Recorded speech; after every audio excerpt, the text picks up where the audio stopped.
Welcome back to The Explainer. So today we're diving into a massive, fundamental shift in the Web3 landscape. It's basically this silent killer that's wiping out phenomenal projects before they even get off the ground. We're gonna unpack the actual architecture of attention, why the old launch playbook is completely, totally broken, and honestly, what it takes to survive in an environment where literally everyone is screaming at once. Get ready, because the insights we're about to unpack are absolutely gonna change how you think about going to market.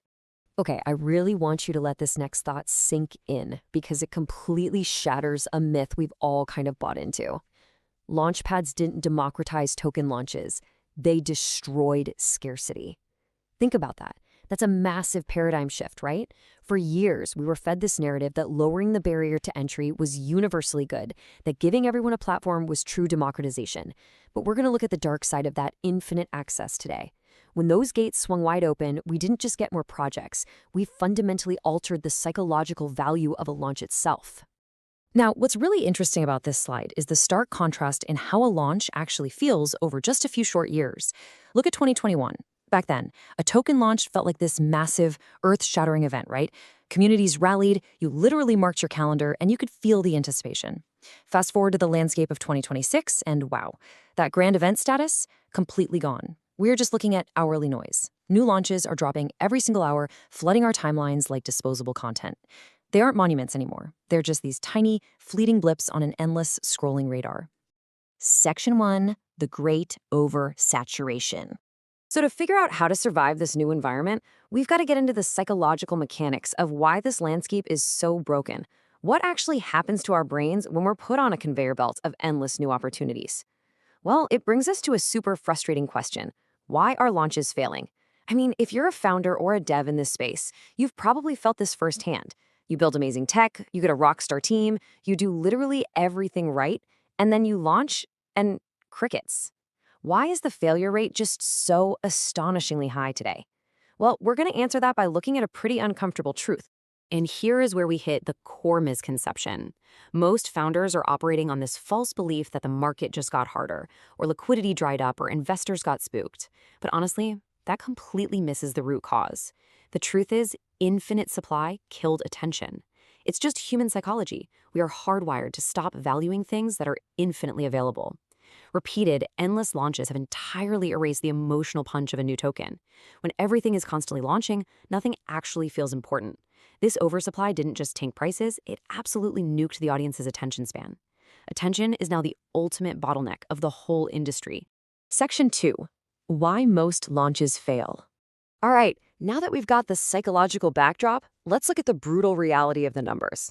99% of projects disappear instantly. They just fade right into the timeline noise, while a tiny 1% actually maintain visibility.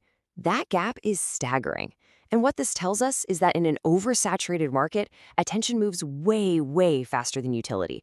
You could literally have the most revolutionary smart contracts ever written, but if you're in that 99% that vanishes, your utility is never going to be discovered. The project is forgotten before anyone even understands what you built. So, the crucial point is that these failed projects are consistently missing 5 specific things. Number 1, no narrative timing. They're just launching blindly without tying in to the broader stories people actually care about right now. Number 2, no ecosystem alignment. They're acting like isolated islands instead of plugging into a thriving network. Number 3, no media layering. Relying on a single tweet, you need a stacked multi-channel approach. Number 4, no repeated visibility. They expect one big launch day to do all the heavy lifting, forgetting people need constant reminders to care. And finally, number 5, no emotional positioning. They're selling technical specs instead of a vision that actually makes people feel something. Without these 5 pillars, the odds are just completely stacked against you. Section 3, the attention war. Now we need to pivot to the new battleground because we are no longer fighting a tech problem here. We are fighting an attention bottleneck. So what is that? It's the critical thresholds where the infinite oversupply of new launches just exhausts the audience's mindshare, making visibility the sole prerequisite for adoption. Let me break that down. It basically means you cannot compete on the merits of your tokenomics or your tech until you first win the battle for narrative dominance. You have to compete for mindshare first before you can ever even hope to compete for actual users. Section 4, surviving with PR. Okay, so how do we actually win this war? How do you push through that bottleneck? Well, we have to totally reframe what public relations even means in a market this saturated. PR is not hype. PR creates narrative infrastructure. The old Web3 PR was just pure promotion, right? Paying influencers, getting a quick pump, creating this fleeting hype that vanishes by tomorrow. That doesn't work when supply is infinite. Modern PR is about building sustained relevance.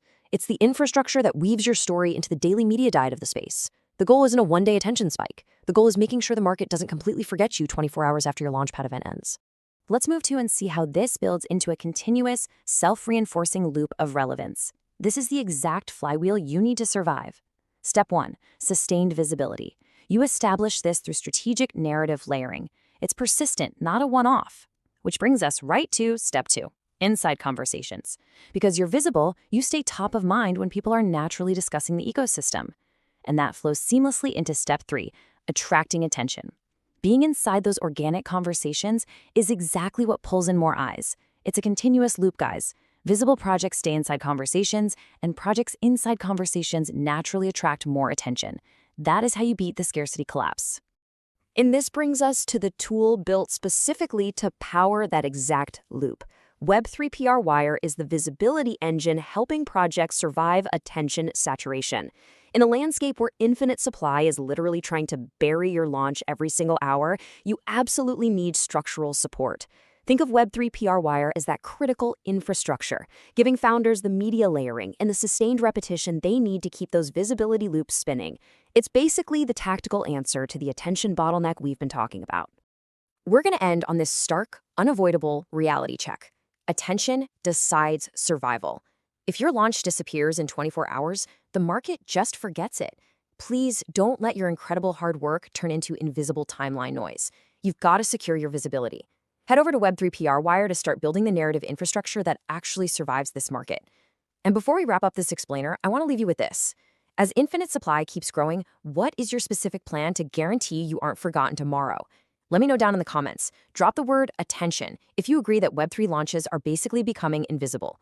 Thanks so much for joining me, and keep building visible. Subscribe and visit Web3 Newswire for visibility and credibility of your Web3 projects.